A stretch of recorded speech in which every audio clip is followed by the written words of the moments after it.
Cuando buscaba el collar de mi difunta esposa, lo único que me quedaba de ella, mi hija anunció fríamente que el collar había sido vendido, que necesitaba el dinero para unas vacaciones. Conmocionado por su traición, llamé a la casa de empeño para recuperarlo. Me dijeron: «Señor, no creerá lo que encontramos cuando abrimos el relicario del colgante. Este secreto reveló la verdad sobre mi familia».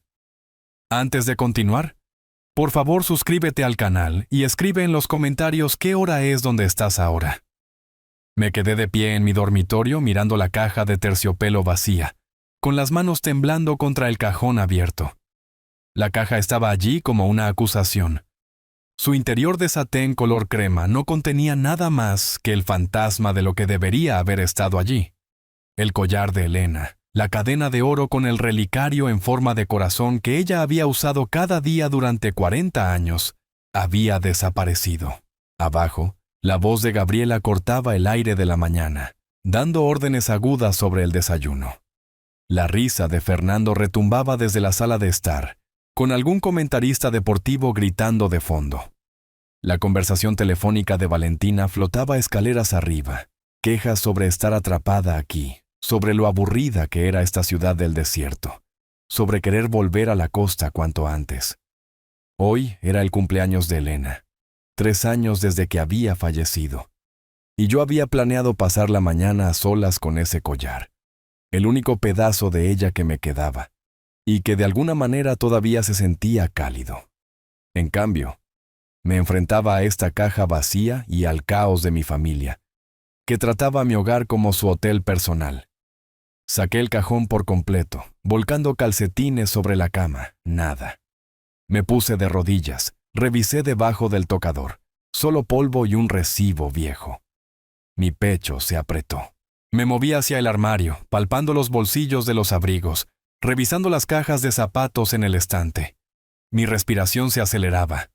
El baño sería lo siguiente. Abrí de un tirón el botiquín, saqué los cajones debajo del lavabo. Los hisopos se esparcieron por el suelo de baldosas. ¿Dónde estaba? ¿Dónde estaba? Revisé lugares imposibles. El cajón de la mesita de noche que ya había buscado 2 veces, detrás de la cabecera de la cama, debajo del colchón. Mis manos temblaban más fuerte ahora, ese temblor constante de pánico que no había sentido desde el hospital, desde esas últimas horas con Elena, cuando nada de lo que yo hiciera podía detener lo que venía. 42 años de matrimonio, y ese collar era todo lo que había conservado. Su ropa donada, sus libros entregados a la biblioteca, sus herramientas de jardín oxidándose en el cobertizo, porque no podía soportar usarlas. Pero el collar lo guardaba en su caja, seguro, intacto, excepto en días como hoy cuando necesitaba recordar su rostro. Bajé las escaleras, cada paso deliberado. En la sala de estar, Fernando estaba desparramado en mi sofá, con los pies sobre el reposabrazos. Una bolsa de papas fritas se balanceaba sobre su pecho. No levantó la vista. Pasé por encima de las bolsas de compras de Valentina, agrupadas cerca de las escaleras. Rodeé la mesa de centro que ella había empujado fuera de lugar.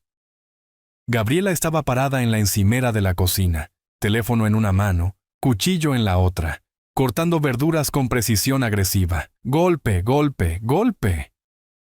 «Gabriela», dije, «¿has visto? Estoy ocupada, papá». Ella no levantó la vista. «Es importante. El collar de Elena es...» «Revisa tu habitación. Probablemente olvidaste dónde lo pusiste». El cuchillo seguía golpeando la tabla de cortar. Golpe, golpe. «Revisé mi habitación», dije, esforzándome por mantener mi voz nivelada. «He revisado en todas partes. El collar ha desaparecido». Ella suspiró. Esa exhalación particular que había perfeccionado durante los últimos 2 años desde que se habían mudado. La que decía que yo era una molestia, una carga que ella había aceptado llevar amablemente. «Nadie quiere tus cosas viejas, papá. Era de tu madre». Sentí un nudo en la garganta, lo único que guardé. Entonces deberías haber tenido más cuidado con él. Me quedé allí mirándola cortar el apio en pequeños trozos violentos y algo en mi pecho se enfrió. No era ira caliente, era frío, como cuando baja la temperatura antes de una tormenta. Gabriela, por favor. Me obligué a decirlo en voz baja. Necesito saber qué pasó con él. Finalmente se detuvo. Dejó el cuchillo. Se volvió para mirarme, y sus ojos no tenían ninguna calidez en absoluto. No la habían tenido en años, realmente, pero me había estado engañando a mí mismo, ¿verdad? Diciéndome que ésta seguía siendo mi hija, la hija de Elena, la niña que solía traernos flores silvestres del jardín. «Bien», dijo ella. «Lo vendí a una casa de empeño en la ciudad, en la avenida principal». Las palabras no tuvieron sentido al principio. Lo vendí. Mi hija vendió el collar de Elena. ¿Tú? ¿Qué? Necesitábamos $800 para el viaje a las islas. Dijiste que no cuando te lo pedí, así que encontré otra manera. Su voz no contenía ninguna disculpa, ningún reconocimiento de que había hecho algo malo. Volvió a tomar el cuchillo. Reanudó el corte. Desde la sala de estar, la voz de Fernando flotó hasta allí, perezosa y satisfecha. Solo estaba ahí tirado, Roberto. Elena se fue. Los muertos no necesitan joyas. Ni siquiera se sentó para decirlo. Mantuvo sus ojos en la televisión. Se rascó el estómago. Buscó otro puñado de papas fritas. La naturaleza casual de todo aquello de alguna manera lo hacía peor que si hubiera estado enojado. Era confrontativo. Esto era simplemente obvio para él. Por supuesto que lo habían vendido. ¿Por qué no lo harían? En las escaleras, Valentina se rió. Ese sonido brillante y vacío de alguien que encuentra el dolor genuino y hilarante. Abuelo, estás siendo dramático. Es solo un collar. Mamá nos consiguió unas vacaciones increíbles. La miré, realmente la miré. 23 años. La nieta de Elena. Y tenía los mismos ojos vacíos que su madre. ¿Cuándo había sucedido eso? ¿O simplemente me había negado a verlo? Tu abuela usó eso todos los días durante 40 años. Dije en voz baja. Valentina se encogió de hombros, ya dándose la vuelta con el teléfono de nuevo en su oreja. Bueno, ahora alguien más puede usarlo. El ciclo de la vida o lo que sea. Me quedé en mi cocina en la casa que Elena y yo habíamos comprado en 1985. La casa que habíamos llenado con 42 años de recuerdos. Y miré a estas 3 personas. Mi hija, su marido, su hija. Me devolvieron la mirada con la expresión colectiva de personas esperando que una molestia se elimine sola. Me di la vuelta y caminé hacia mi habitación. Cerré la puerta detrás de mí con un suave clic. Me senté en el borde de la cama. La caja de terciopelo vacía estaba en el tocador donde la había dejado. La recogí, la abrí, la cerré, la abrí de nuevo, la cerré. El movimiento mecánico calmó algo en mí, o tal vez no era calma, tal vez era algo completamente diferente. Mis manos habían dejado de temblar. Me quedé sentado allí durante mucho tiempo. La caja descansaba sobre mis rodillas, y sentí que algo cambiaba dentro de mi pecho. No se estaba rompiendo. Me había roto hace 3 años cuando Elena murió. Esto era diferente. Esto era un asentamiento, un endurecimiento, una claridad que no poseía hace una hora. Habían vendido el collar de Elena para unas vacaciones. Gabriela había entrado en mi dormitorio, en mi cajón privado. Tomó la única cosa que yo atesoraba, y la cambió por dinero para gastos. Y Fernando y Valentina no veían nada malo en eso, nada en absoluto. Me puse de pie, coloqué la caja con cuidado de nuevo en el tocador, y alcancé mi teléfono en la mesita de noche. Mi mano se mantuvo firme mientras abría el navegador y escribía: Casas de empeño de la ciudad. Mi dedo se mantuvo sobre la pantalla del teléfono, desplazándome por la lista de casas de empeño dispersas por la ciudad. La caja de terciopelo vacía estaba a mi lado en la cama, un pequeño testigo cuadrado de lo que estaba a punto de hacer. Mi mano ya no temblaba.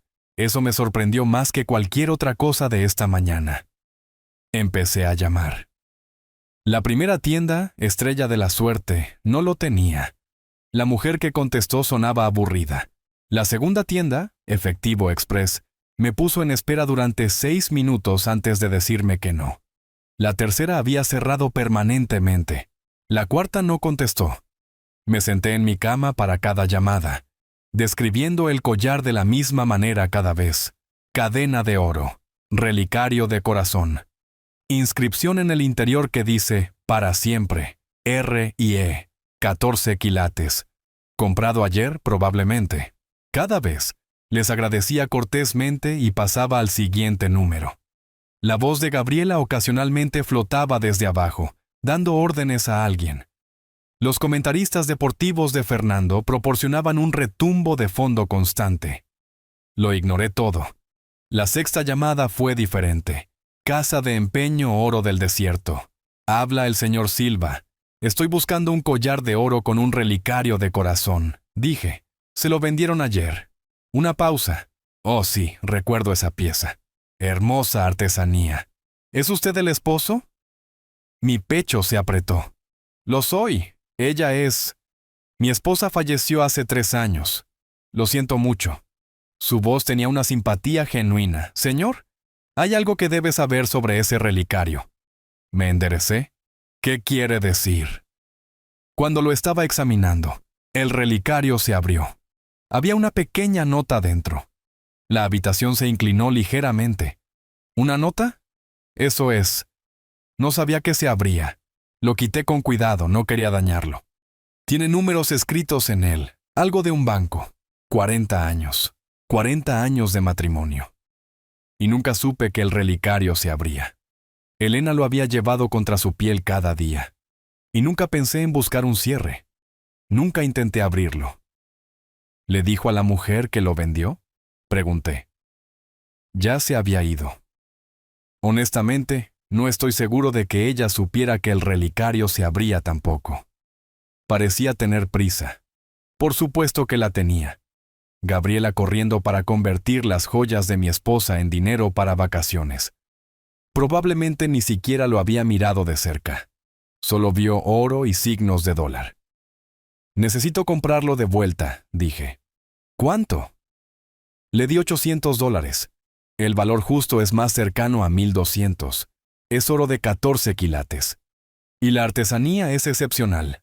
Pagaré los 1,200. ¿Puedo ir a buscarlo hoy? Venga en cualquier momento antes de las 6. Lo guardaré para usted. ¿Y señor? Hizo una pausa. No revenderé esto a nadie más. Es suyo. Le di las gracias. Obtuve la dirección, y me senté un momento mirando el teléfono en mi mano. Elena había escondido algo en ese relicario. Una nota con información bancaria. ¿Qué más no me había dicho? Me puse de pie, guardé mi billetera y mis llaves en el bolsillo y bajé las escaleras. La familia no levantó la vista mientras pasaba por la sala de estar. Los pies de Fernando todavía reclamaban el sofá. Valentina encorvada sobre su teléfono en el sofá de 2 plazas. Gabriela en algún lugar en la parte trasera de la casa. Salí por la puerta principal hacia el sol de noviembre. El viaje al centro tomó 30 minutos. Programé la dirección en el GPS de mi teléfono y seguí la voz tranquila a través de calles familiares. Volvieses extrañas por el propósito. Centros comerciales y talleres de automóviles y la ocasional palmera. La ciudad extendiéndose plana y beige en todas direcciones. Oro del Desierto ocupaba un local en una esquina entre un salón de manicura y una oficina de preparación de impuestos. Rejas en las ventanas, pero rejas limpias. Un letrero ordenado. Aparqué enfrente y me senté un momento. Manos en el volante, preparándome. En el interior, la tienda olía a cuero viejo y pulidor de metales. Vitrinas de vidrio forraban las paredes, llenas de joyas, relojes y cámaras. Un hombre pequeño de unos 50 años estaba detrás del mostrador. Cabello gris cuidadosamente recortado. Gafas de lectura encaramadas en su nariz. ¿Señor Roberto?, preguntó. ¿Soy yo? ¿Señor Silva? Extendió su mano y la estreché. Permítame traer su collar. Desapareció en una habitación trasera y regresó llevando un pequeño bulto, envuelto en tela suave. Lo desplegó cuidadosamente sobre el mostrador. Y allí estaba, el collar de Elena, el oro captando la luz fluorescente, luciendo exactamente como lo recordaba, luciendo contra su clavícula cada mañana durante 4 décadas. La joven que lo vendió, dijo el señor Silva en voz baja. Unos 40 años, parecía tener prisa, no quiso negociar. Le di 800 porque eso es justo por el peso. Pero supe inmediatamente que valía más. Hizo una pausa. ¿Es su hija? No respondí a eso. Solo saqué mi billetera y conté 12 billetes de $100. El señor Silva ya había preparado el papeleo. Empujó un pequeño sobre a través del mostrador. La nota, dijo. La puse aquí para guardarla. Gracias, logré decir. Cuídelo esta vez, dijo suavemente. Conduje 3 cuadras antes de tener que orillarme. Mis manos temblaban de nuevo. La emoción inundaba de vuelta ahora que la tarea estaba completa y estaba solo. Aparqué en el estacionamiento de un centro comercial. La camioneta frente al sol de la tarde que entraba por el parabrisas. El collar se sentía más pesado de lo que recordaba. Lo sostuve a la luz, girándolo lentamente, buscando el cierre que el señor Silva había mencionado. Allí, tan diminuto que nunca lo había notado antes, una pequeña muesca en el lado del corazón. La presioné con mi uña. El relicario se abrió de golpe. Dentro, enrollado imposiblemente apretado, un trozo de papel no más grande que la uña de mi dedo meñique. Usé mis uñas para extraerlo. Lo desenrollé cuidadosamente contra mi muslo. La letra de Elena, microscópica pero inconfundible. Banco Regional. Caja número 4782. Me senté en mi camioneta mirando esas palabras hasta que el sol cambió y el resplandor del parabrisas se volvió demasiado intenso. Elena tenía una caja de seguridad en el Banco Regional, caja número 4782, y nunca me lo había dicho. Conduje a casa aturdido, aparqué en la entrada, pasé junto a mi familia todavía plantada en sus mismas posiciones, como accesorios permanentes, hasta mi dormitorio. Me paré en la ventana viendo el sol hundirse hacia el horizonte, el collar apretado en una mano, la nota en la otra. ¿Qué me había ocultado Elena y por qué? Esa noche no dormí. Me quedé en la cama dándole vueltas a las preguntas una y otra vez. El collar en mi pecho donde Elena solía usarlo, sintiendo el ligero peso del oro, preguntándome qué otros secretos había guardado. La mañana llegó lentamente. Me duché, me vestí con mis buenos pantalones caqui y una camisa abotonada, y conduje al centro a la sucursal principal del Banco Regional en la calle principal. El edificio se alzaba 10 pisos, vidrio y acero e intimidante. Entré por la puerta giratoria a un vestíbulo de mármol que resonaba con conversaciones tranquilas y el repiqueteo de tacones. Una joven en el mostrador de información levantó la vista con una sonrisa profesional. Su etiqueta con el nombre decía: Lucía. Necesito acceder a una caja de seguridad, dije. Por supuesto. ¿Tiene el número de caja y una identificación? Le mostré el certificado de defunción de Elena. ¿Lo había traído? Algún instinto me decía que lo necesitaría, y mi licencia de conducir. Lucía examinó ambos cuidadosamente. Necesitaré ver su identificación y el certificado de defunción de su esposa. ¿Usted figura como cónyuge sobreviviente? ¿Sí? Casados 42 años. Ella ingresó información en su computadora, asintiendo. La caja se abrió por última vez en el año 2019. Hace 6 años. Sin actividad desde entonces. 2019. Elena había sido diagnosticada a principios de 2022. Ella había preparado esto 3 años antes de enfermarse, antes de que ninguno de los dos supiera lo que venía. Mi esposa falleció en 2022, dije. Ella debió haber preparado esto antes. La máscara profesional de Lucía se suavizó ligeramente.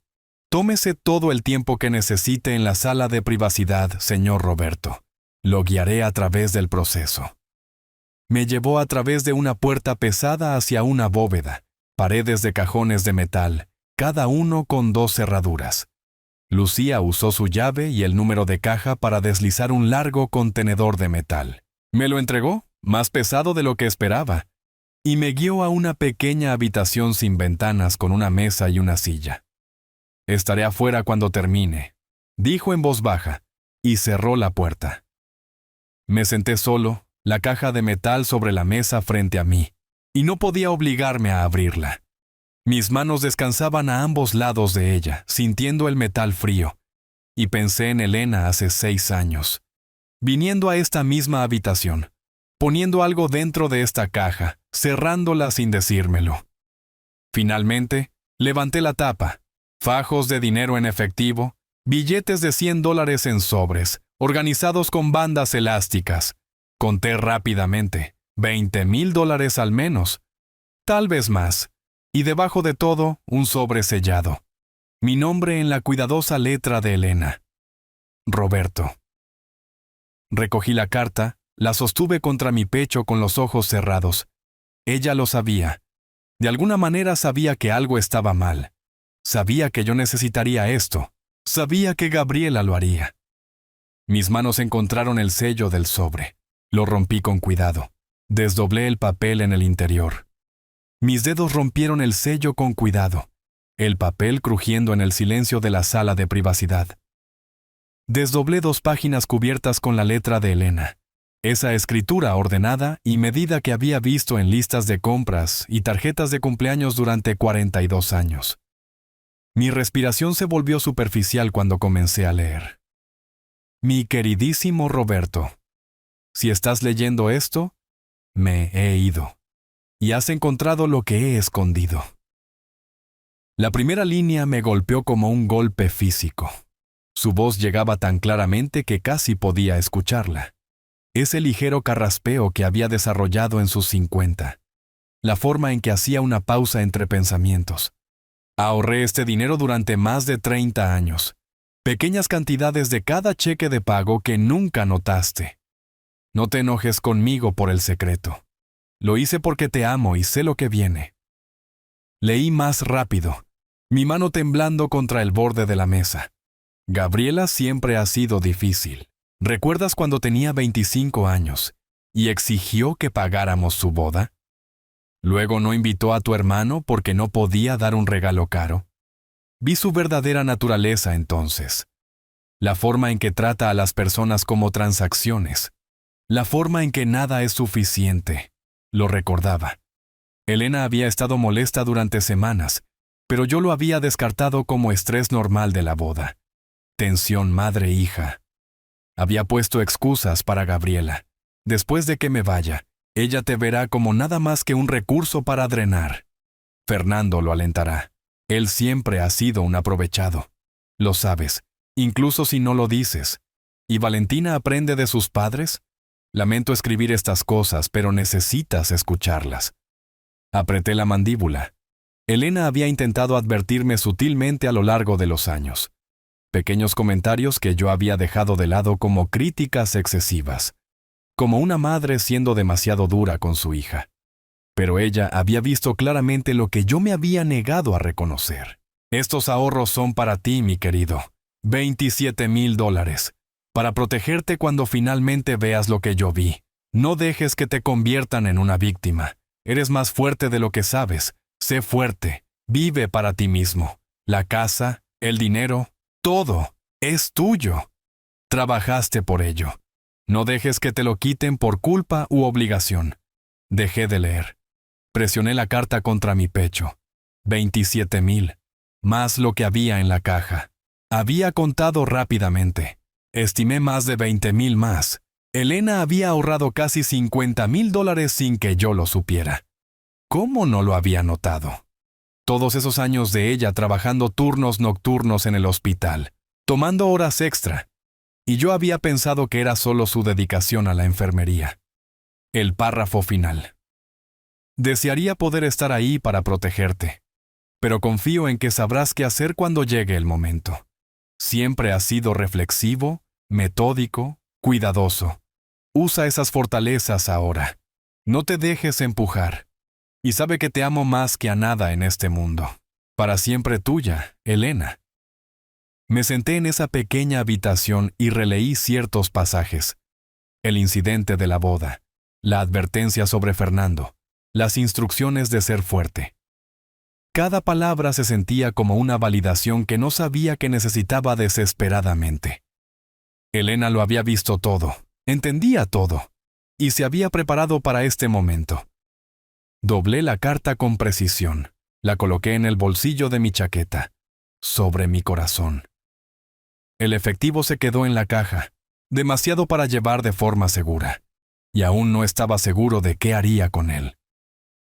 Me puse de pie, empujé la silla, abrí la puerta. Lucía levantó la vista de su escritorio. ¿Todo listo, señor Roberto? Sí. Gracias por su ayuda. De nada. Si necesita acceder a la caja nuevamente, solo llame con anticipación.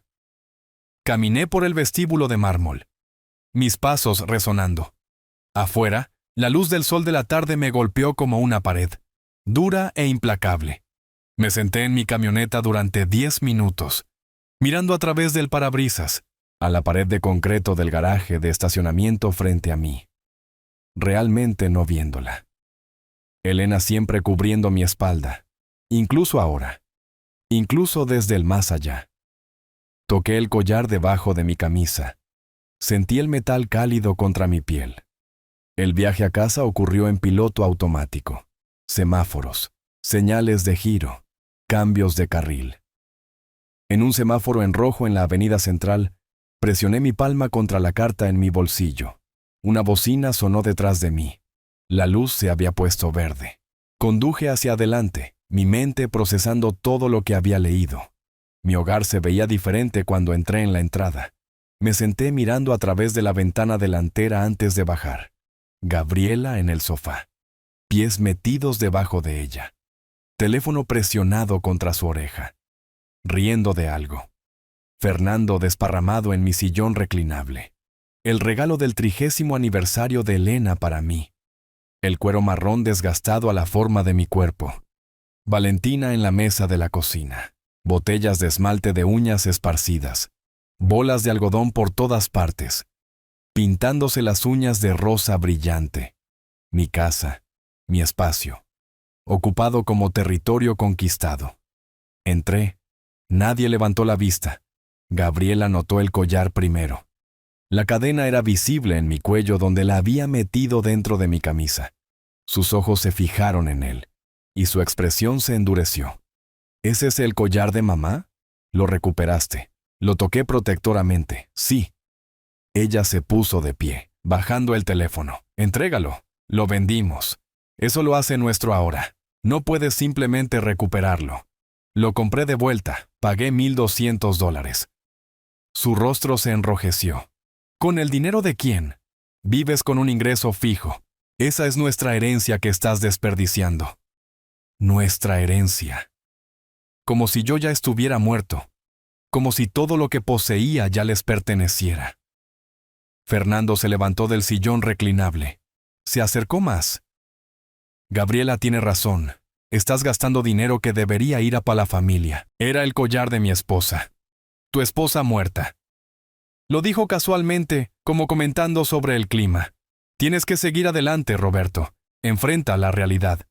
¿Realidad? Sí. Eres viejo. Esta casa es demasiado grande para ti de todos modos. Cédela ahora. Ahórrales problemas a todos más tarde. Lo miré. Realmente lo miré. Vi el cálculo en sus ojos. La avidez apenas oculta. Ya ni siquiera fingía. Ninguno de ellos lo hacía. Desde la mesa, Valentina intervino sin levantar la vista de sus uñas.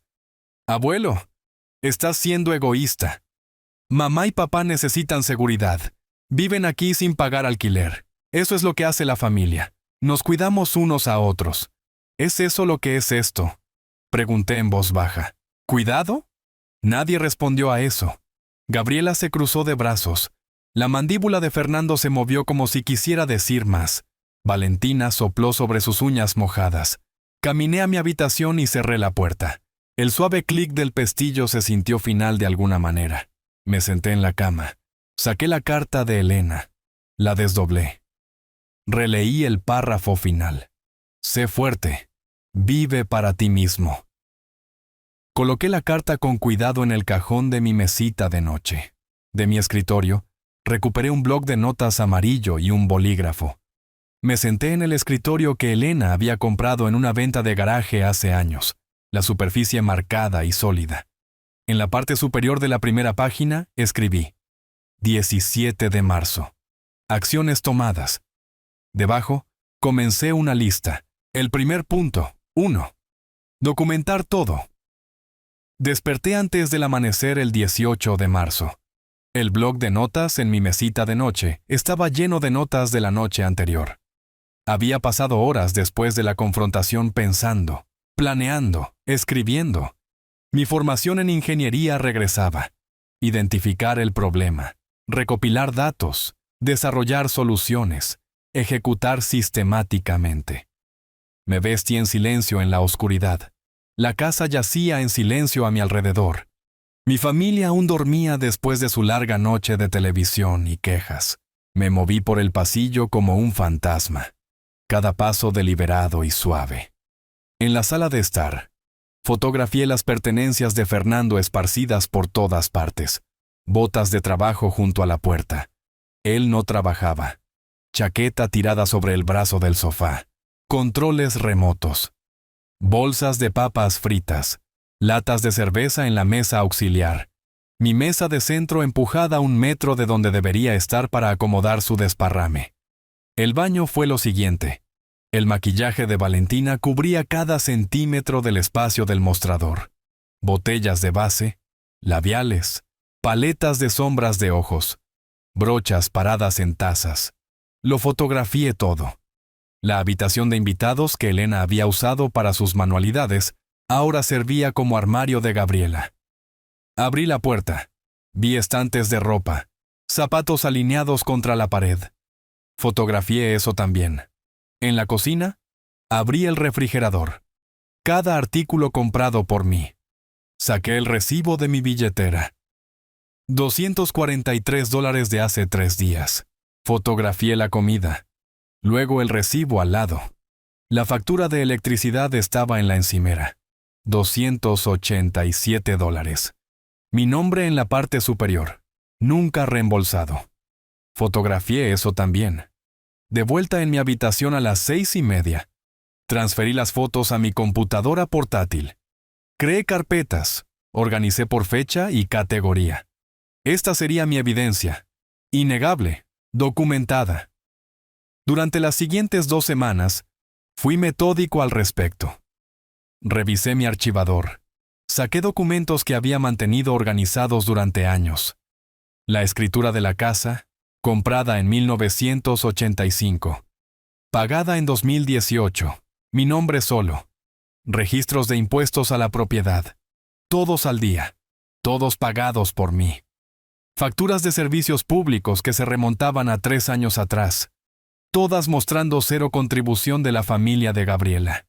El 25 de marzo, cuando todos se fueron por el día, Gabriela a su trabajo de medio tiempo en la oficina dental, Fernando supuestamente buscando trabajo, Valentina reuniéndose con amigos, instalé la cámara. Había investigado las leyes estatales cuidadosamente. Consentimiento de una sola parte para grabar. Mi casa. Mi derecho a asegurarla. Había encontrado un sistema de cámaras en línea que se disfrazaba de detector de humo. Lo pedí con envío de 2 días. La instalación tomó 1 hora.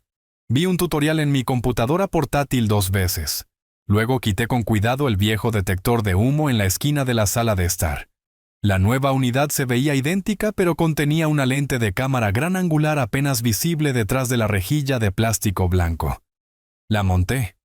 Probé la conexión en mi teléfono. Vista perfecta del sofá, la entrada de la cocina, la mayor parte de la planta principal. No sentí culpa. Este era mi hogar, mi propiedad. Ellos habían perdido cualquier expectativa de privacidad en el momento en que comenzaron a conspirar para quitarme todo. Las grabaciones demostraron ser valiosas rápidamente. Para el 29 de marzo, tenía horas de metraje. Esa noche, me senté en el escritorio de mi habitación. Puerta cerrada. Computadora portátil abierta, mirando. La voz de Gabriela se escuchaba claramente. No puedo creer que gastara $1,200 en ese collar. Ese es nuestro dinero. Fernando desde el sofá. Está siendo egoísta. Los viejos se ponen así. Cuando esta casa sea nuestra, lo primero que haré es remodelar. Este lugar está atascado en 1985. Puede que no tenga que esperar demasiado. ¿Cuántos años tiene? ¿67? ¿Cuántos años le quedan realmente? Guardé el clip. Lo etiqueté cuidadosamente. Evidencia 329. Discusión de herencia.mp4. Otro clip del 1 de abril mostraba a Valentina al teléfono con una amiga sentada en las escaleras. Mi abuelo es una molestia. Se puso todo raro porque mi mamá vendió un collar viejo. La voz de la amiga débil. ¿Por qué lo vendió? Necesitábamos dinero para el viaje. Él no nos lo quiso dar. Así que mamá se encargó ella misma. Honestamente, me alegraré cuando esta casa sea nuestra y no tengamos que lidiar con su drama. Mi rostro permaneció impasible mientras miraba. Guardé el clip. Lo agregué a la carpeta creciente. El análisis forense financiero tomó más tiempo. Saqué 3 años de estados de cuenta bancarios. Los extendí sobre mi escritorio. Creé una hoja de cálculo. Cada préstamo a Fernando entró en el documento con fechas y cantidades. 500 para reparaciones del coche en mayo de 2022. 1,200 para emergencia dental en agosto de 2022. 2,000 para una oportunidad de inversión en noviembre de 2022. Y así sucesivamente, mes tras mes. Agregué fórmulas. Vi subir el total. Para cuando terminé, el número en la parte inferior leía 18,500. La columna de reembolso real no contenía nada más que ceros. Imprimí la hoja de cálculo. La agregué a mi carpeta de evidencia. Encontré los estados de cuenta de la tarjeta de crédito de Gabriela mezclados con mi correo. Ella había estado usando mi dirección sin preguntar. El viaje a las islas detallado claramente. $4,200 incluyendo vuelos, hotel, excursiones. Más los $800 de vender el collar de Elena. Para principios de abril, mi carpeta había crecido gruesa con documentación. Fotografías, videos, registros financieros, documentos de propiedad. Todo organizado con pestañas y etiquetas. Me senté en mi escritorio una noche. La carpeta abierta ante mí, y supe que era el momento. Tomé mi teléfono. Busqué abogados de leyes para adultos mayores en la ciudad. La práctica de la licenciada Beatriz Mendoza apareció tercera en los resultados. Protegiendo los derechos de los mayores. Abogada experimentada en leyes de la tercera edad. Llamé a la mañana siguiente. Su recepcionista me programó para el 3 de abril a las 2 de la tarde. El edificio de oficinas en el centro se elevaba a 12 pisos, vidrio y acero reflejando el cielo del desierto. Aparqué en el garaje, tomé el ascensor hasta el 3er piso. El nombre de Beatriz Mendoza en una puerta de vidrio. Área de recepción ordenada con sillas de cuero y revistas legales en una mesa auxiliar. La recepcionista me mostró la oficina de Beatriz. Ella se puso de pie para saludarme. 50 y tantos años. Un mechón gris en su cabello oscuro recogido hacia atrás. Traje de negocios. Gafas de lectura en una cadena alrededor de su cuello. Me estrechó la mano firmemente. Señaló una silla frente a su escritorio organizado. Señor Roberto, cuénteme qué está pasando. Coloqué mi carpeta de evidencia en su escritorio. Mi hija y su familia han estado viviendo en mi casa durante 3 años. No pagan alquiler ni contribuyen en nada a los gastos. Me han estado explotando financieramente. Y están esperando que muera para poder quedarse con todo. La expresión de Beatriz no cambió. Abrió la carpeta. Comenzó a revisar documentos. Tomó notas en su propio blog legal. Hizo preguntas de manera aguda y eficiente. ¿Pagan algo para los gastos del hogar? ¿No? ¿Les ha pedido que se vayan? No formalmente. Bien, haremos esto correctamente. Ella continuó a través de la carpeta viendo clips de video en mi computadora portátil. examinando la hoja de cálculo, leyendo los documentos de propiedad. 20 minutos de silencio excepto por sus preguntas ocasionales. Finalmente, levantó la vista. Señor Roberto, esta documentación es excelente, muy completa. ¿Cuánto tiempo ha vivido allí la familia de su hija? 3 años desde que falleció mi esposa. ¿Y nunca han pagado alquiler, servicios públicos o contribuido a los gastos del hogar? Ni $1. Gabriela dice que la familia no cobra a la familia. Beatriz asintió, escribiendo. Los invitó a vivir allí permanentemente, o se suponía que era temporal. Temporal. Solo hasta que encontraran un lugar. Eso fue hace 3 años. Ella dejó su bolígrafo, cruzó las manos. Bajo las leyes estatales, son inquilinos a voluntad. Puede establecer términos de alquiler en cualquier momento. ¿Qué pasa si se niegan a pagar? Entonces tenemos motivos para el desalojo. Pero hacemos esto según el libro. Todo documentado. Todo legal. ¿Cuánto tiempo tarda el desalojo? Si lo impugnan, tal vez 3 meses. Pero con su evidencia de su comportamiento, la explotación financiera documentada tan a fondo, no creo que tome tanto tiempo. La mayoría de las personas se van cuando se dan cuenta de que va en serio. Toqué el collar debajo de mi camisa. La presencia de Elena todavía guiándome, todavía protegiendo. Mis honorarios iniciales son $3,000, dijo Beatriz. Eso cubre las presentaciones iniciales, redactar el contrato de alquiler y la primera fase de los procedimientos de desalojo si es necesario. Está bien. Ella me estudió por un momento. ¿Estás seguro de que quiere hacer esto? Son su familia. Mi esposa me advirtió que esto sucedería. Debería haber escuchado antes. Beatriz sacó un acuerdo de retención de servicios de su cajón. Lo colocó frente a mí con un bolígrafo. Entonces pongámonos a trabajar. Firmé con mano firme. Mi firma firme en la línea inferior. Deslicé el documento de vuelta a través de su escritorio. Ella lo tomó. Lo colocó en una carpeta. Sus movimientos precisos y profesionales. Tendré el contrato de alquiler redactado para la próxima semana. Lo entregaremos formalmente y veremos cómo responden. Me puse de pie. Estreché su mano de nuevo. Gracias. No me dé las gracias todavía. Esto es solo el comienzo. Salí de su oficina al pasillo. La puerta se cerró detrás de mí con un suave clic. Eso se sintió como algo terminando y algo más comenzando. La guerra había comenzado oficialmente. Una semana después de firmar el acuerdo con Beatriz, me senté en el escritorio de mi habitación revisando el contrato de alquiler que me había enviado por correo electrónico. 3 páginas. Formateado profesionalmente. Denso con lenguaje legal. Leí cada cláusula 2 veces. Luego, una tercera vez. Alquiler. $1,500 mensuales. Pagadero el 1 de cada mes. Pago del 50% de los costos de servicios públicos. Comportamiento respetuoso hacia el propietario y disfrute pacífico de las instalaciones. Periodo de aviso de 30 días si el inquilino no cumple con los términos establecidos. La tasa de mercado para un espacio comparable en la ciudad rondaba los 2,200. Beatriz había explicado la estrategia. Hacer los términos razonables para que ningún juez pudiera llamarlos punitivos. Esto no se trataba de estafar a Gabriela.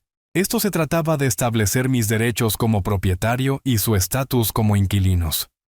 Toqué el collar debajo de mi camisa. Elena aprobaría este enfoque metódico. Hice clic en responder. Escribí, esto es perfecto. Procedamos. Presioné enviar sin dudarlo. Beatriz arregló el servicio oficial.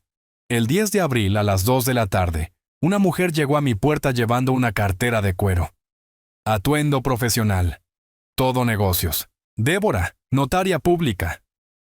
Gabriela apareció detrás de mí. ¿Quién es? Me hice a un lado. Dejé entrar a Débora. Ella se movió a la mesa del comedor. Abrió su cartera, sacó el contrato de alquiler y su sello notarial. Gabriela merodeaba. la sospecha irradiando de ella. Señora Gabriela, estoy aquí para entregarle un contrato de alquiler para esta propiedad. La voz de Débora tenía un peso formal. Por favor, léalo y firme acusando recibo. Gabriela arrebató el documento. Sus ojos se movieron rápidamente a través de la primera página. Su expresión se oscureció con cada línea. ¿1,500 al mes? ¿Servicios públicos? Esto es una locura. El documento describe los términos de residencia continua, dijo Débora con calma. No está obligada a estar de acuerdo, solo a reconocer que lo ha recibido. No voy a firmar nada. Débora hizo una anotación en su formulario. Anotado. El servicio está completo de todos modos. Tiene 30 días para responder. Gabriela se volvió hacia mí. ¿Qué es esto? ¿Algún tipo de broma? Es un contrato de alquiler, legalmente requerido. Somos tu familia. Esta casa nos pertenece. Esta casa me pertenece a mí.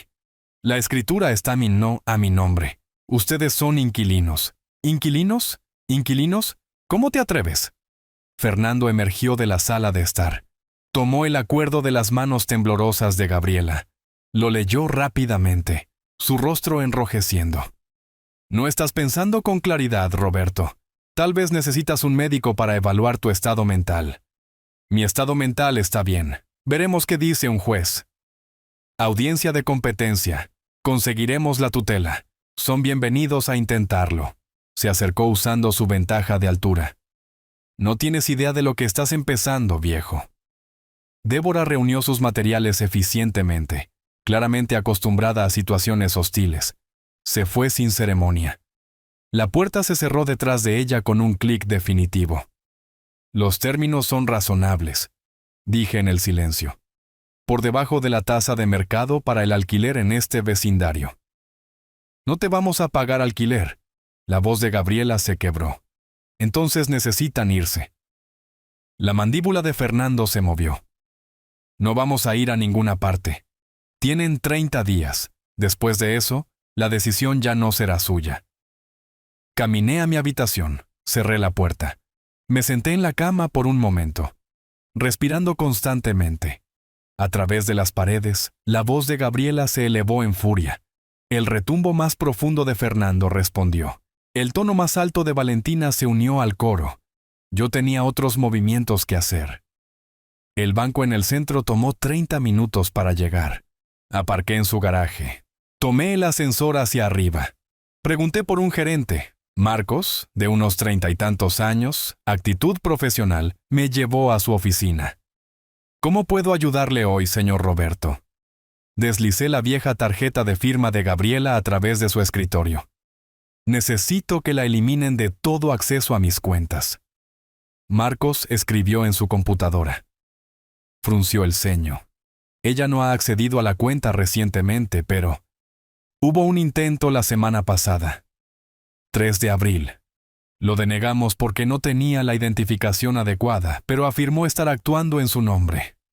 Mi mandíbula se tensó. 3 de abril. El mismo día que me reuní con Beatriz, Gabriela había intentado vaciar mis cuentas mientras yo aseguraba representación legal. Elimínela completamente. Nuevas contraseñas, nuevas preguntas de seguridad. Marcaré la cuenta por intentos de fraude también. Marcos tomó notas. ¿Le gustaría documentación del intento de acceso? Sí. Imprima el registro de seguridad. Lo hizo. Lo agregué a mi creciente carpeta de evidencia. A la mañana siguiente, me reuní con Andrés Morales, un especialista en patrimonio que Beatriz había recomendado. Su oficina ocupaba el segundo piso de un edificio tranquilo cerca de la montaña. Andrés revisó mi testamento existente, todo para Gabriela, redactado hace 5 años, y lo apartó. Sacó documentos nuevos. ¿Estás seguro de estos cambios? Completamente seguro. Inicialé cada página. 3 beneficiarios. La coalición de personas sin hogar de la ciudad, la Fundación de Investigación de la Memoria y el Centro de Defensa de los Derechos de los Mayores. Organizaciones que hacían un bien real en el mundo. Gabriela no recibiría nada. Andrés fue testigo de mi firma, aplicó su sello notarial, Selló el documento en un sobre. Me entregó una copia. Efectivo inmediatamente, señor Roberto. Gracias. De vuelta a casa, evité la sala de estar donde mi familia se congregaba. Escuché a Gabriela al teléfono. Lo sé, el abogado de mamá podría ayudar. No conocía al abogado de la familia de Elena, pero dudaba que tomara el lado de Gabriela una vez que entendiera la situación. Los siguientes días, documenté todo. Fernando, bloqueándome accidentalmente en los pasillos. Gabriela revisando mi correo. Encontré varias piezas abiertas y vueltas a doblar, escondidas en el cajón de la cocina debajo de toallas de cocina, incluida la carta de Beatriz con estrategia legal detallada. Delito federal, manipulación de correo. Fotografié los sobres violados, el escondite, todo. 14 de abril, por la noche. Traté de salir de mi habitación para cenar. Fernando se apoyó contra la pared directamente fuera de mi puerta. Permiso. No se movió. Necesitamos hablar sobre esta tontería del alquiler. Muévete, por favor. Se movió ligeramente. No lo suficiente. ¿Qué pasa si no lo hago? Llamaré a la policía. Se rió. ¿Por qué? Estoy parado en un pasillo. Eventualmente se movió, pero el mensaje fue claro. La cámara del pasillo capturó todo. Su posicionamiento deliberado, su negativa a moverse, su postura amenazante. Esa misma noche, escaló más. Yo estaba haciendo té en la cocina cuando él entró, acercándose demasiado, invadiendo mi espacio.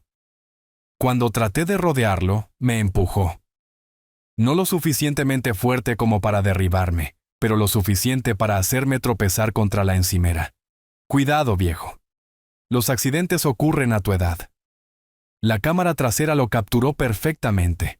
Su mano haciendo contacto. Mi cuerpo desplazándose por la fuerza. Su sonrisa satisfecha. No respondí. Llevé mi té a mi habitación. Cerré la puerta con llave. En mi escritorio compilé todo metódicamente. Video de Fernando bloqueando mi puerta. Video del empujón. Agresión clara. Fotos de correo interceptado. Notificaciones bancarias sobre el intento de acceso de Gabriela. Creé una carpeta. Evidencia de desalojo de emergencia con subcarpetas organizadas. Escribí un correo electrónico a Beatriz detallando cada violación. Adjunté la carpeta completa. Su respuesta llegó en minutos. Llámeme inmediatamente. Esto cambia todo. Llamé. Contestó al primer timbre. Roberto, el empujón es agresión. La manipulación de correo es federal. El intento de fraude bancario es explotación de ancianos. ¿Qué significa esto? Significa que no esperamos 30 días. Estoy solicitando un desalojo de emergencia basado en violencia doméstica y abuso financiero. ¿Qué tan rápido? Audiencia judicial dentro de 2 semanas.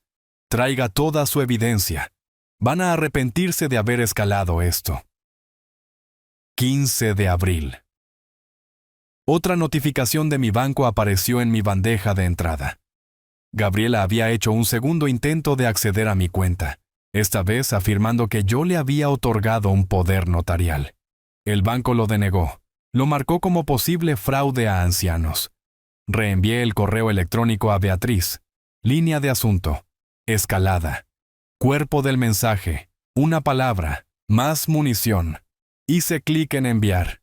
Vi aparecer la confirmación. Cerré la computadora portátil lentamente. A través de la puerta de mi habitación, las voces de Gabriela y Fernando se elevaron en discusión, planeando su próximo movimiento, sin duda. Todavía creyendo que tenían algunas cartas, no tenían idea de lo que venía. A la mañana siguiente, entré en mi cocina para encontrar a Gabriela sentada a la mesa con un extraño. Un hombre con un traje barato, maletín abierto, papeles esparcidos ante él. Los ojos de Gabriela estaban enrojecidos, pañuelos arrugados en su puño. Ella levantó la vista. «Papá, este es mi abogado, el señor Carlos. Necesitamos hablar». Roberto Carlos se puso de pie. Extendió su mano. La estreché, pero permanecí de pie. «Señor Roberto, he revisado el contrato de alquiler que entregó a mi cliente». Hizo un gesto hacia una silla. No me senté. Creo que hay espacio para la negociación. Los términos se mantienen. Gabriela hizo gestos de súplica desde su asiento. Carlos la miró. Luego volvió a mirarme. «Señor, ¿puedo hablar francamente?» No esperó permiso. Usted está en todo su derecho. La casa está titulada solo a su nombre. Los términos de alquiler son razonables. De hecho, por debajo de la tasa de mercado. Mi consejo legal a mi cliente es cumplir con el acuerdo o reubicarse. El rostro de Gabriela se desmoronó. Eso no puede ser correcto. Dile que está equivocado, papá. No está equivocado. Carlos cerró su maletín con un chasquido decisivo. Señora Gabriela, su padre posee esta propiedad en su totalidad. Usted no está en la escritura. No está en el historial de la hipoteca. No hay reclamo de posesión adversa después de solo 3 años. La relación familiar no crea derechos de propiedad. Legalmente, usted es una inquilina a voluntad, y él está estableciendo términos formales. Pero soy su hija. Tengo derechos, no a su propiedad. Lo siento. Carlos se puso de pie. Señor Roberto, si me disculpa. Se fue rápidamente, claramente queriendo distanciarse de la histeria creciente de Gabriela. En el momento en que la puerta se cerró, Gabriela se volvió hacia mí. No puedo creer que estés haciendo esto. Mamá estaría devastada. Tu madre me dejó una carta. Ella me advirtió sobre ti. Gabriela se congeló. ¿Qué carta? Estás mintiendo. Ella sabía exactamente quién eras. Tenía razón en todo. Sus lágrimas cesaron como si se hubiera accionado un interruptor. Su voz se endureció. Te vas a arrepentir de esto. Irrumpió en la habitación de invitados, cerró la puerta de un golpe.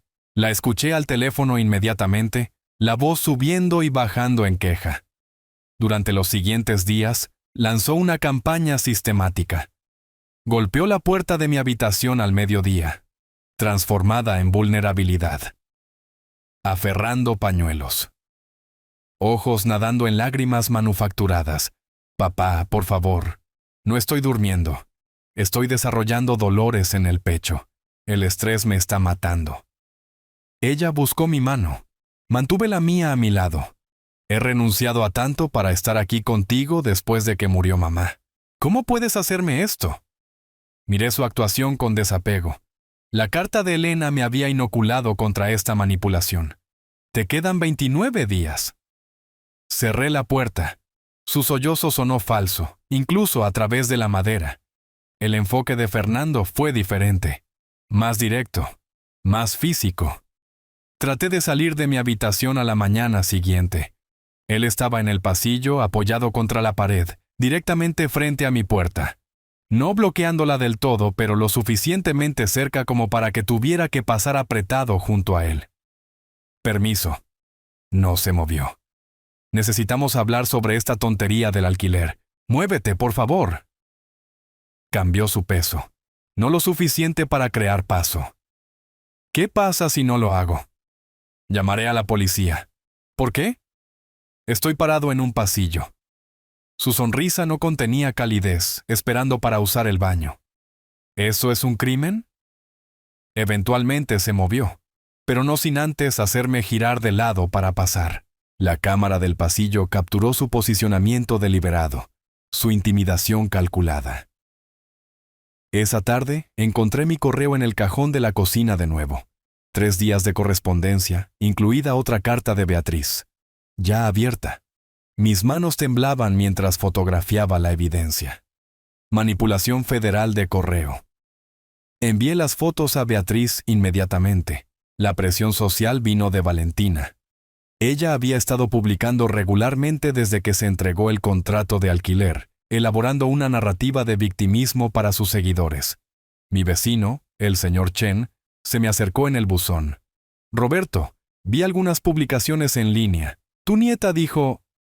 Bueno, ¿está todo bien? Todo está bien, Tom. Ella hizo que sonara como si estuvieras teniendo algún tipo de episodio. ¿Problemas de memoria, tal vez? Estoy estableciendo términos de alquiler para mi propiedad. Eso es todo. Su expresión mostró que no me creía del todo. Correcto. Bueno, si necesitas algo. Se alejó rápidamente, dejándome allí solo con mi correo. Al otro lado de la calle, la señora García me vio, se dio la vuelta y entró sin su saludo habitual. La campaña de Valentina estaba funcionando. El vecindario se estaba volviendo en mi contra basado en mentiras publicadas en las redes sociales. El 14 de abril fue cuando Fernando cruzó la línea final. Yo estaba haciendo té en la cocina. Él entró, se movió demasiado cerca. Cuando traté de rodearlo, puso su mano en mi pecho y empujó. No lo suficientemente fuerte como para derribarme, pero lo suficiente para hacerme tropezar hacia atrás contra la encimera. Lo suficiente para que tuviera que sostenerme en el borde. Cuidado, viejo. Los accidentes ocurren a tu edad. No dije nada. Tomé mi té y me fui. Detrás de mí, la voz de Gabriela. ¿Fernando? ¿No en la casa? Pero la cámara había capturado todo. Su mano haciendo contacto claro. Mi cuerpo forzado hacia atrás. Su tono amenazante. En mi habitación, me senté en mi computadora portátil y compilé metódicamente la evidencia. Clips de video organizados por fecha y gravedad. Fotos de correo manipulado. Capturas de pantalla de notificaciones de fraude bancario. Publicaciones de redes sociales de Valentina archivadas. Creé un documento de línea de tiempo completo, cruzando cada incidente con evidencia de respaldo. Todo organizado. Todo documentado. Todo listo para la corte. Envié por correo electrónico el paquete completo a Beatriz. Su respuesta llegó rápidamente. Momento perfecto. La audiencia de emergencia está programada para el 2 de mayo, a 2 semanas de distancia. No sabrán que los golpeó. Esa misma tarde llegó otra notificación de mi banco. Gabriela había intentado acceder a mi cuenta de nuevo, alegando que le había otorgado un poder notarial. El banco lo denegó, marcó la cuenta, me contactó para verificar. Los llamé inmediatamente. Confirmé el intento de fraude. Solicité documentación completa. La enviaron en 1 hora. Se la reenvié a Beatriz con una palabra en el cuerpo del mensaje. Más munición. Su respuesta. Esto es explotación financiera de ancianos del libro de texto, combinado con la agresión y la manipulación de correo. Tenemos un caso abrumador. Empiece a empacar sus pertenencias mentalmente. Están acabados. Me paré en la ventana de mi habitación, viendo el sol hundirse hacia las montañas del oeste.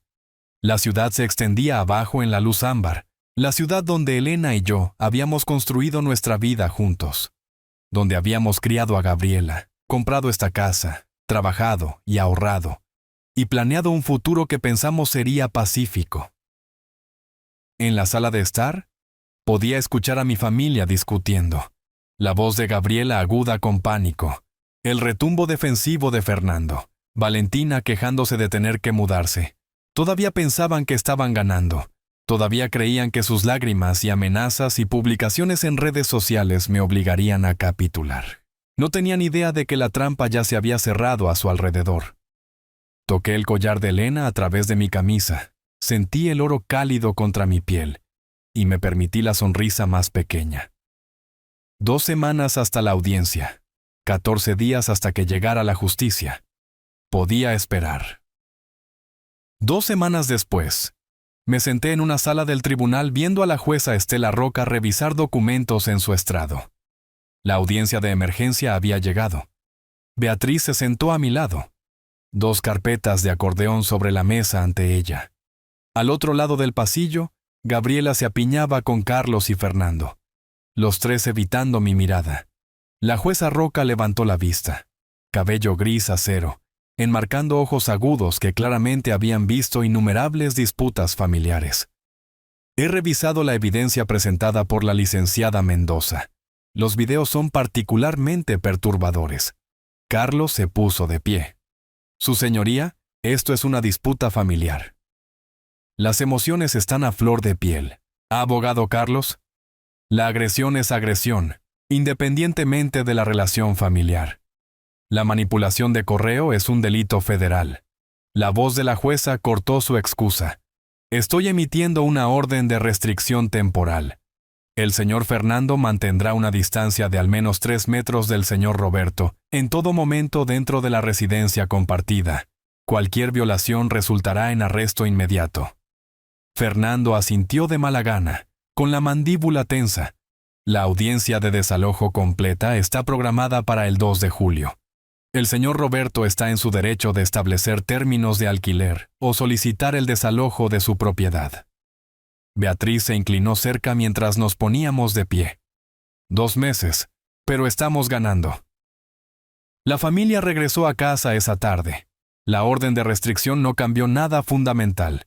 Fernando mantuvo su distancia físicamente, pero la hostilidad permaneció espesa como el humo. Se negaron a pagar los 1,500. Ignoraron cada comunicación de Beatriz. Estaban ocupando mi casa, apostando a que me rendiría. A mediados de mayo, tomé una decisión que sorprendió incluso a Beatriz. Quiero vender la casa. Silencio en el teléfono entonces. Roberto, eso es radical, pero estratégicamente brillante. Eliminar el activo por el que están luchando. Exactamente. Ella recomendó a Ricardo Torres, un agente inmobiliario que manejaba situaciones difíciles profesionalmente. Llegó el 20 de mayo a las 10 de la mañana, llevando una cartera de cuero y una cámara digital. Señor Roberto, veamos con qué estamos trabajando. Lo guié a través. Fotografió cada habitación, la sala de estar con el desorden familiar empujado a un lado, la cocina anticuada pero funcional, los dormitorios. Midió con un dispositivo láser, tomó notas en una tableta. Gabriela observaba desde el pasillo, con los brazos cruzados, sospechosa pero aún sin entender. En el patio trasero, Ricardo midió la línea de la cerca. Gabriela salió furiosa. ¿Quién es usted? ¿Qué está haciendo? Ricardo permaneció profesional. Soy un agente de bienes raíces con licencia realizando una evaluación de la propiedad. Ella se volvió hacia mí en el patio, el rostro perdiendo color. «Papá, ¿qué está pasando?» «Estoy vendiendo la casa». No puedes». Ella avanzó, luego se detuvo, recordando que la orden de restricción se aplicaba a Fernando, calculando si se aplicaba a ella.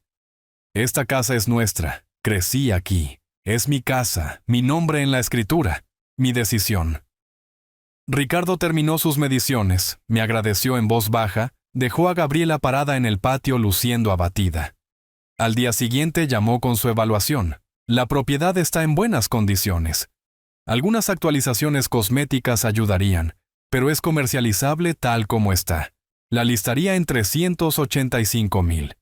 Debería esperar ofertas en el rango de 375,000 a 385,000 dentro de 2 semanas. ¿Qué tan rápido podemos movernos? Liste la mañana. Con el mercado de la ciudad tendrá ofertas para el fin de semana. Hágalo. Una semana después, Ricardo regresó con una camioneta de la compañía y un asistente. Instalaron un gran letrero en el patio delantero, rojo, brillante y blanco, imposible de perder. Se vende, en letras negritas. La foto y el número de teléfono de Ricardo debajo. Gabriela observaba desde la ventana de la sala de estar, con el rostro torcido de rabia e incredulidad. En horas, el listado se puso en marcha en línea.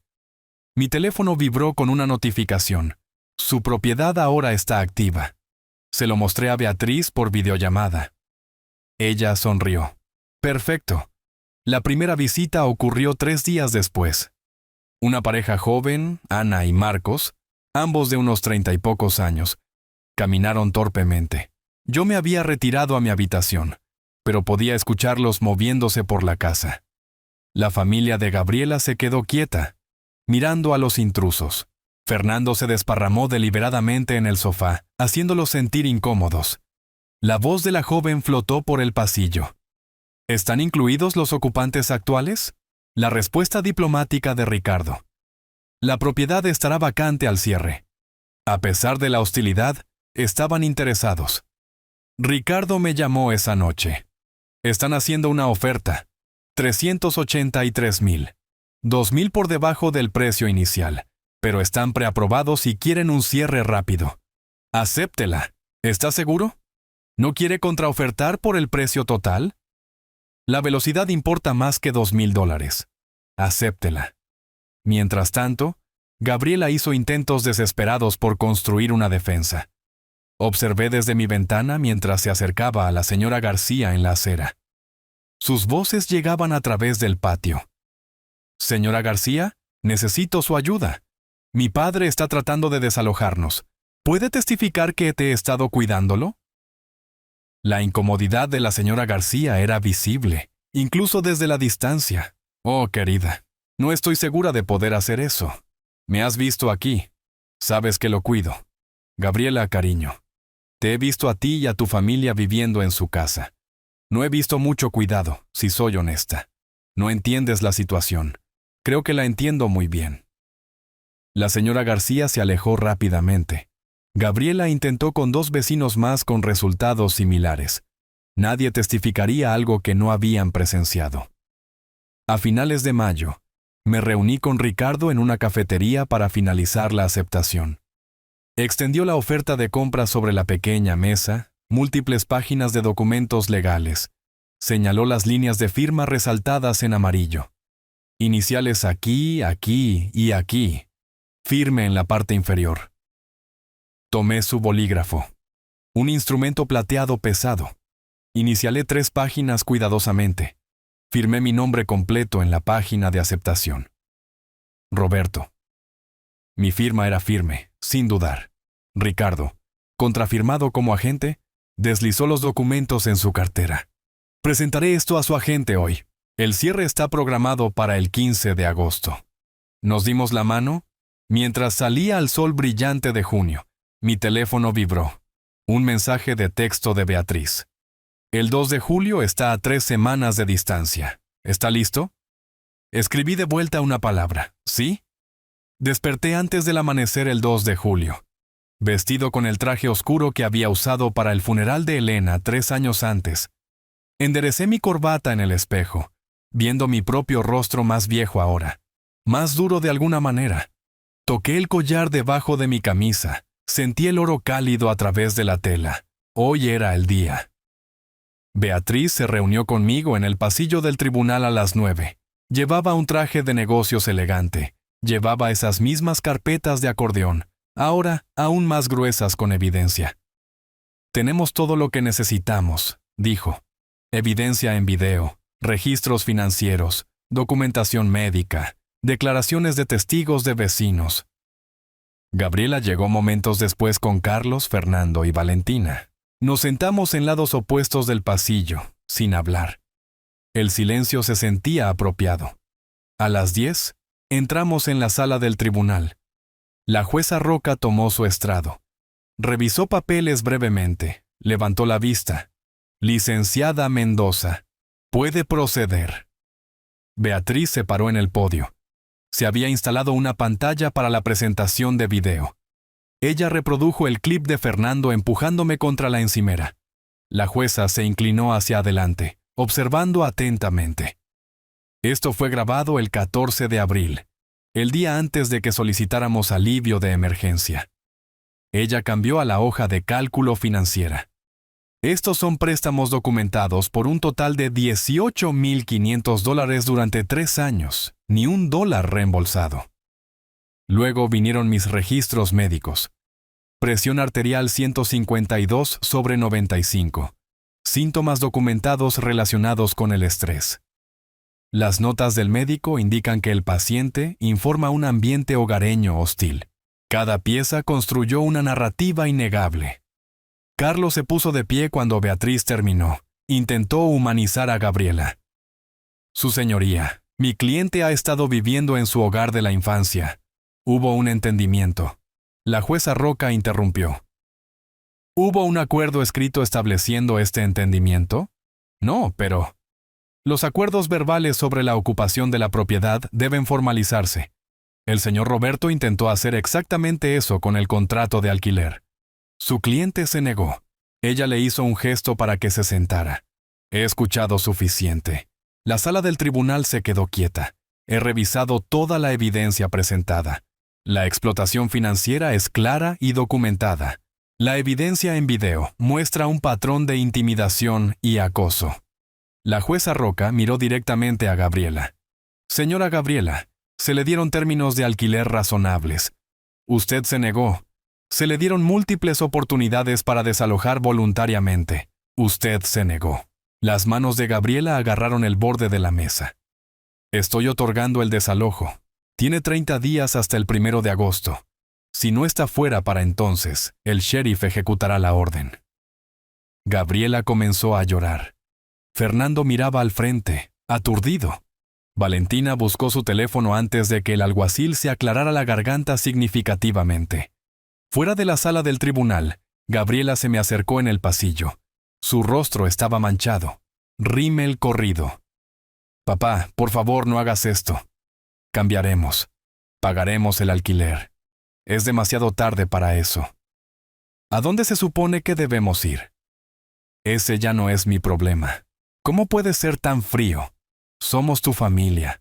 La miré, realmente la miré, viendo los rasgos de Elena en su rostro, pero nada de la calidez de Elena. Tuviste 3 años después de que tu madre murió para actuar como familia. Elegiste actuar como parásitos en su lugar. Ella retrocedió como si la hubiera abofeteado. Beatriz tocó mi brazo. Roberto, deberíamos irnos. La venta avanzó en su propia línea de tiempo. A mediados de julio, un inspector de viviendas caminó con Ana y Marcos siguiéndolo. Las cajas de Gabriela ya estaban apiladas en las esquinas, la realidad de la partida asentándose. El inspector revisó paneles eléctricos, plomería, cimientos. El calentador de agua es más viejo. Al techo le quedan tal vez 5 años. Nada importante. Ana me preguntó en voz baja, ¿ha vivido aquí mucho tiempo? 40 años. Construí la mayor parte de la terraza yo mismo. Marcos sonrió. Es una buena casa. Sólida. Merece una familia que la aprecie. Ana entendió lo que yo no estaba diciendo. La cuidaremos bien. Eso es todo lo que pido. El 19 de julio, un día antes de la fecha límite. Un camión de alquiler apareció en la entrada. Me quedé en mi habitación, puerta cerrada, escuchando los sonidos de la partida. Muebles raspando contra los pisos, cajas golpeando. La voz de Gabriela dando órdenes agudas. Valentina quejándose de levantar cosas pesadas. Los vecinos observaban desde sus patios, presenciando la salida de la familia. Un golpe en mi puerta. La abrí. Gabriela estaba allí, exhausta, derrotada, cubierta de sudor y polvo. ¿Estás feliz ahora? Obtuviste lo que querías. Yo no quería esto. Tú lo forzaste. Nunca te perdonaré. No necesito tu perdón. Tengo la aprobación de Elena. Eso es suficiente. Su rostro se endureció. Espero que estés satisfecho. No estoy satisfecho, pero soy libre. Ella se dio la vuelta. Minutos después, el motor del camión rugió cobrando vida. Observé desde mi ventana mientras salía de la entrada, llevándose a mi hija, tal vez, por última vez. La casa se sintió diferente inmediatamente, más ligera. El aire se movía más libremente. Caminé por las habitaciones vacías mientras la luz de la tarde entraba sesgada por las ventanas. Cada paso resonaba. En la sala de estar, profundos rasguños marcaban la madera donde el sofá había sido arrastrado. El dormitorio principal tenía un agujero del tamaño de un puño en la pared, la ira de Fernando dejando su marca. La encimera de la cocina estaba manchada. Una puerta del gabinete colgaba torcida. Fotografié todo con mi teléfono, narrando en voz baja. 19 de julio, 6 de la tarde. Documentando la condición después de la partida del ocupante. No planeaba perseguirlos por daños. Ya había ganado. Pero la documentación se sentía necesaria. Prueba final de quiénes eran realmente. De pie en el centro de la sala de estar, sostuve mi teléfono mostrando el rastro de destrucción. Paredes con agujeros, pisos manchados, accesorios rotos. No sentí ira al mirar estas imágenes. Me sentí validado. Elena había tenido razón en todo. Su carta me había preparado para este momento, para estas personas que usaban rostros familiares, pero vacíos de amor. A través de la ventana delantera, el letrero de «Se vende» Estaba en el patio con un cartel rojo de vendido adjunto en la parte superior. 4 semanas hasta el cierre. 4 semanas hasta que dejara esta casa para siempre. Toqué el collar una vez más. Luego caminé a mi habitación para comenzar mi propio empaque. La quietud era extraordinaria. Después de 3 años de caos y voces y demandas y hostilidad, el silencio se sentía como un regalo. Era libre. 3 días después de que la familia se fue, me senté en mi computadora portátil en la casa vacía, navegando por listados de bienes raíces en la zona residencial exclusiva. El silencio resonaba a mi alrededor. Pasos, respiración, el clic de las teclas, todo amplificado por la ausencia. Mis cajas empacadas forraban las paredes. Una vida comprimida en cartón. Había establecido parámetros de búsqueda específicos. Condominio o apartamento de 2 habitaciones, vecindario seguro, menos de $200,000. Empezando de nuevo a los 67 años, completamente bajo mis términos. La primera propiedad que vi se sentía equivocada, demasiado moderna, todo vidrio y acero, sin calidez.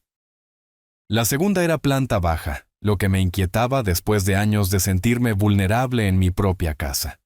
Luego, la agente me mostró un apartamento en el segundo piso en un complejo tranquilo. Es una comunidad para mayores de 55 años. Muy tranquila, muy segura. Salí al balcón, vistas a la montaña, brisa de la tarde. Otros residentes de mi edad paseando perros abajo. El complejo tenía una puerta de seguridad, cámaras, una sala comunitaria que probablemente nunca usaría. ¿Podemos hacer una oferta hoy? Ella pareció sorprendida. Por supuesto. ¿Qué está pensando? Precio total de venta. Efectivo. Sin contingencias. Para principios de agosto la compra se finalizó. 195,000. Usé el dinero oculto de Elena y parte de las ganancias de la casa. Sin hipoteca. La libertad de eso se sintió extraordinaria. Pasé una semana transformando el segundo dormitorio en un taller. Desempaqué herramientas eléctricas aún envueltas en plástico de fábrica. Había vendido mi viejo equipo hace años cuando las necesidades de Gabriela consumieron mi tiempo y espacio. Ahora instalé un banco de trabajo. Instalé tableros perforados para herramientas. Organicé contenedores de almacenamiento metódicamente. El sonido de la sierra de mesa, cuando la probé, fue profundamente satisfactorio. Familiar. Seleccioné roble para mi primera compra de madera. Comencé a cortar piezas para una caja de exhibición. Para el collar de Elena. El aserrín llenaba el aire. Por primera vez en años, estaba creando algo en lugar de manejar el caos de otra persona. El 15 de agosto llegó. Día de cierre. Me reuní con Ana y Marcos en la compañía de títulos, oficina insulsa, paredes beige, pila de documentos. Nos sentamos uno frente al otro en la mesa de conferencias. El oficial de títulos explicó cada documento. Firmé página tras página. Mi firma automática por décadas de contratos de ingeniería. Ana deslizó un sobre a través de la mesa. Te escribimos una carta. Para más tarde, la acepté. La guardé en mi chaqueta. Marcos entregó un cheque por los ingresos restantes. El oficial de títulos pasó las llaves de la casa a los Chen. Los ojos de Ana brillaban. Gracias por confiarnos su hogar. Hagan lo suyo ahora. Eso es lo que necesita. Salí llevando solo una caja de fotos y el collar de Elena. No miré atrás. Conduje directamente a mi nuevo apartamento. Desempaqué mis mínimas pertenencias. Esa noche me senté en mi nuevo sofá en el espacio tranquilo que era completamente mío. Abrí el sobre de Ana. Leí su carta. Queremos que sepa que entendemos el sacrificio que hizo. La llenaremos de amor y risas. Nos dio más que una casa. Nos dio un futuro. La doblé cuidadosamente. La coloqué en el cajón de mi escritorio junto a la carta de Elena. 2 mensajes de esperanza de 2 fuentes diferentes. Mientras tanto, había abierto una nueva cuenta bancaria en una institución diferente. Transferí aproximadamente $210,000 después de todas las compras y gastos. Configuré pagos automáticos para servicios públicos, cuotas de la Asociación de Propietarios, todo organizado con la precisión que una vez apliqué a los proyectos de ingeniería. Por primera vez en años, revisé mis cuentas sin ansiedad, sin preguntarme qué había tomado Gabriela o qué había pedido prestado Fernando. Ella intentó llamarme. Vi aparecer su nombre en mi pantalla. Dejé que fuera al buzón de voz. No escuché. Otra llamada. Otra. Abrí mi configuración. Me desplacé para bloquear contacto. Confirmé. Un mensaje de texto de un número diferente. El de Fernando. Nos debes. Somos familia. Bloquear. Otro del número de Valentina. Abuelo, por favor, responde. Bloquear. Cambié mi número al día siguiente. Se lo di solo a Beatriz, a mi médico y a la oficina de seguridad del complejo. A finales de agosto, un golpe en la puerta de mi apartamento. Miré por la mirilla. Gabriela estaba allí luciendo exhausta, desesperada. Papá, sé que estás ahí. Por favor, necesitamos hablar. Cometimos errores, pero somos familia. Retrocedí en silencio. Me senté en mi sillón. Su voz continuó, amortiguada a través de la puerta. Estamos luchando. No podemos pagar. Por favor, papá. Más golpes. Una puerta se abrió por el pasillo. Una voz masculina. Señora, si no se va, llamaré a seguridad. Gabriela. Este es mi padre. No está respondiendo. Usted necesita irse. Pasos retirándose. Finalmente, silencio. No sentí culpa. Me sentí libre.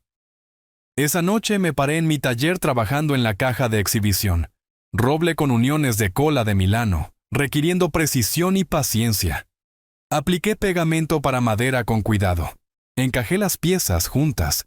Las sujeté para que se secaran. Cuando estuvo terminada, monté el collar de Elena dentro. Lo colgué en la pared de mi sala de estar en un lugar de honor. El oro captó la luz de la lámpara, brillando suavemente. Caminé hacia mi ventana. Miré hacia las montañas, oscureciéndose contra el cielo naranja. Mañana era 28 de agosto, 3 años desde que Elena falleció. Tenía planes para ese aniversario. Buenos planes. Planes pacíficos. 2 días antes del aniversario de Elena, me senté en la oficina de Beatriz Mendoza una última vez. Ella deslizó un documento a través de su escritorio. Mi testamento recién finalizado. Es oficial. Todo va a las 3 caridades como especificó. Su hija está explícitamente excluida con una explicación de que ya ha recibido lo que usted considera su parte justa durante su vida. Leí la sección relevante en voz alta y en voz baja. A mi hija, Gabriela, no le dejo nada, ya que ha recibido un apoyo financiero sustancial durante mi vida, y ha demostrado a través de sus acciones que valora mis activos más que nuestra relación. Inicialé cada página, firmé las 3 copias. Beatriz y su asistente fueron testigos. Se aplicó el sello notarial. Está protegido, dijo Beatriz. Ella me mostró otro documento. Un informe médico de la doctora Sara Patel, especialista geriátrica. Gabriela intentó solicitar la tutela. Afirmó que usted era mentalmente incompetente para administrar sus asuntos. No me sorprendió. Arreglé una evaluación completa. ¿Los resultados? Cognitivamente agudo. Físicamente sano. Totalmente competente. Su petición fue desestimada inmediatamente. Me sentí reivindicado pero no sorprendido. Siempre había sabido que yo estaba bien. Gabriela era la que estaba rota. Beatriz me entregó otra carta. Esto vino de Carlos ayer, solicitando mediación familiar para reparar relaciones. Lo leí una vez. La desesperación era transparente. Gabriela necesitaba dinero. Esperaba que la reconciliación pudiera conducir a alguna herencia. No, dije simplemente. Redactaré una respuesta declinando. El asunto está cerrado. Gracias, Beatriz. Por todo, ella sonrió. Fue un placer, Roberto. Usted merece justicia. El 28 de agosto llegó, 3 años exactamente desde la muerte de Elena. Desperté antes del amanecer en mi nuevo apartamento. Hice café en mi pequeña cocina. El ritual familiar se sentía bien. Quité con cuidado el collar de Elena de la caja de exhibición. Lo sostuve en mi palma. El metal estaba frío. El relicario en forma de corazón perfecto. Lo abrí. El pequeño espacio donde su nota había estado escondida estaba vacío ahora, pero recordaba cada palabra. Me senté en mi sillón, collar en una mano. Su carta del cajón de mi escritorio en la otra. La leí de nuevo. Sé fuerte. Vive para ti mismo. Lo hice, Elena. Le susurré a la habitación tranquila. Soy libre. Las lágrimas llegaron, no de tristeza sino de liberación. Ella me había salvado incluso después de la muerte. Me había dado permiso para elegirme a mí mismo sobre la obligación. Tenías razón en todo. Gracias por no renunciar a mí. Regresé el collar a su lugar de honor en la pared, donde captó la luz de la mañana. Esa tarde, me reuní con Antonio en una cafetería en la zona residencial. Un viejo amigo de mis días de ingeniería. Alguien con quien había perdido contacto cuando la familia de Gabriela consumió mi vida. Él estaba allí primero. Cabello gris. Sonrisa cálida. Nos dimos la mano, el gesto convirtiéndose en un breve abrazo. Traté de llamarte algunas veces a lo largo de los años, dijo Antonio mientras nos sentábamos con nuestro café. Siempre iba al buzón de voz. Estaba ocupado. Mi hija y su familia se mudaron después de que Elena murió. La comprensión amaneció en su expresión. Ah, ese tipo de ocupado. Hablamos durante 2 horas sobre Elena, sobre proyectos de ingeniería de décadas pasadas, sobre los nietos de Antonio. Finalmente, dije, estoy viviendo solo ahora, por elección. Antonio sonrió. Bien por ti, Roberto. Eso no era vida antes. No, pero lo es ahora. ¿Qué tal un ajedrez el próximo jueves? Prepárate para perder. Aceptado. Fue el primer compromiso social que había hecho para mí mismo en años. Esa noche, me paré en mi taller, trabajando en una caja de roble. Uniones de cola de Milano. Requiriendo precisión y paciencia. Había construido la caja de exhibición para el collar de Elena. Esta caja no tenía un propósito específico todavía. Tal vez se la daría a Antonio. Tal vez la guardaría para mis propios pequeños tesoros. No importaba. Lo que importaba era que la estaba haciendo con mis propias manos, en mi propio tiempo, por mis propias razones. Apliqué pegamento a la unión final. Encajé las piezas juntas con cuidado. Pasé mi mano sobre la madera lisa, sintiendo la veta. La satisfacción fue profunda. Mientras trabajaba, pensaba en el viaje. La carta de Elena escondida en el collar, el descubrimiento de sus ahorros, la batalla legal, la experiencia de Beatriz, la venta de la casa, este nuevo comienzo. No me sentía victorioso. Me sentía equilibrado. Limpié mis herramientas metódicamente. Barrí el aserrín. Examiné la caja terminada a la luz. Las uniones eran perfectas. La puse en el banco de trabajo. Satisfecho con mi trabajo. Apagué la luz del taller y entré en mi sala de estar. El collar de Elena brillaba suavemente en la luz de la tarde desde la ventana. El oro captó los últimos rayos de sol, lanzando pequeños reflejos a través de la pared, como estrellas, como promesas cumplidas. Caminé hacia la ventana, miré hacia las montañas, oscureciéndose contra el cielo naranja. Mi teléfono estaba en silencio en la encimera. Mi número, mis contactos, mi control. Mañana me reuniría con Antonio para jugar al ajedrez. La próxima semana terminaría otro proyecto en mi taller. El mes después de eso, ¿quién sabía? El futuro no estaba escrito, y por primera vez en años, eso se sentía como libertad en lugar de miedo. Toqué mi camisa donde el collar solía descansar contra mi pecho. Estaba en la pared ahora, visible, honrado. Pero ya no era una armadura, ya no necesitaba armadura. Sonreí, una sonrisa genuina y pacífica. Y me volví hacia mi cocina para preparar la cena, solo para mí, exactamente suficiente.